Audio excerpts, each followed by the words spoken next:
Syria woke up to a historic moment. On Sunday, Damascus saw celebrations as rebel forces announced the fall of President Bashar al Assad. After more than a decade of war, his rule has come to an end. Rebel fighters from Hayat Tahrir, al-Sham, and allied groups moved quickly over the past week, capturing key cities like Aleppo and Homs. Early Sunday, they entered Damascus, declaring they had taken control and that Assad had fled. In the capital, people celebrated in the streets. Some climbed onto toppled statues of Assad's father, while others chanted, "Syria is ours." Women threw rice from their balconies, and gunfire echoed through the city. Now let's look at how global leaders responded to the news. US President Joe Biden said the White House is monitoring the situation closely. At long last, the Assad regime has fallen.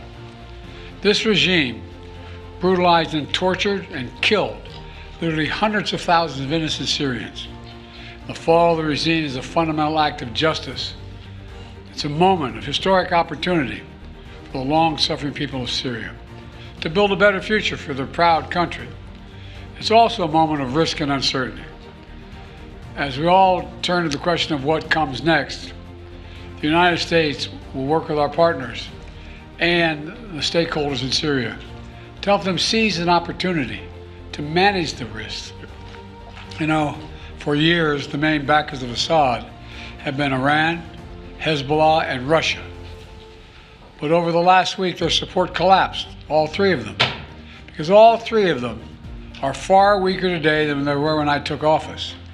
And let's remember why. Former President Donald Trump said Assad fled because his allies, Russia and Iran, could no longer support him. Russia confirmed that Assad had ordered a peaceful transfer of power before leaving the country. Moscow urged all parties to refrain from violence and emphasized that its military bases in Syria remain secure. French President Emmanuel Macron welcomed what he called the fall of a barbaric state and expressed hope for peace and unity in Syria. Turkey urged the new Syrian government to prioritize stability and ensure it doesn't threaten neighboring countries. Ukraine welcomed Assad's ouster, calling it a reminder that dictators who rely on Moscow are destined to fall. Kiev reaffirmed its support for the Syrian people. In Italy, Foreign Minister Antonio Tajani expressed concern over the evolving situation and called for an emergency meeting to address potential implications. The United Arab Emirates called for cooperation among Syrians to prevent chaos. Senior official Anwar Gargash described Assad's departure as a mere footnote in history and stressed the importance of stability. The Philippines expressed concern for its citizens in Syria, urging all parties to exercise restraint and avoid further civilian casualties. The United Nations stressed the need for inclusive and stable transitional arrangements. Special Envoy Guy Pedersen urged Syrians to prioritize dialogue and unity, pledging international support for rebuilding efforts. Let me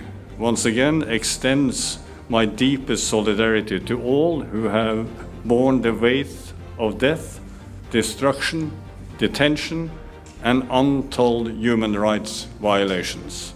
This dark chapter has left deep scars to the opening of a new time, one of peace, reconciliation, dignity, and inclusion for all Syrians. This is the moment to embrace the possibility for renewal in Syria. The resilience of the Syrian people offers a path forward to a united and peaceful Syria. That stable and inclusive transitional arrangements are put in place urgently, and that the Syrian institutions continue to function, and that the Syrian people are enabled to begin to chart the path to meeting the legitimate aspirations of the Syrian people and restore a unified Syria with the sovereignty, independence, and territorial integrity in a way that can receive the support and engagement of the entire international community. As the world reacts to the fall of Bashar al Assad, Syrians face a pivotal moment. Follow Dawn News English for more on this.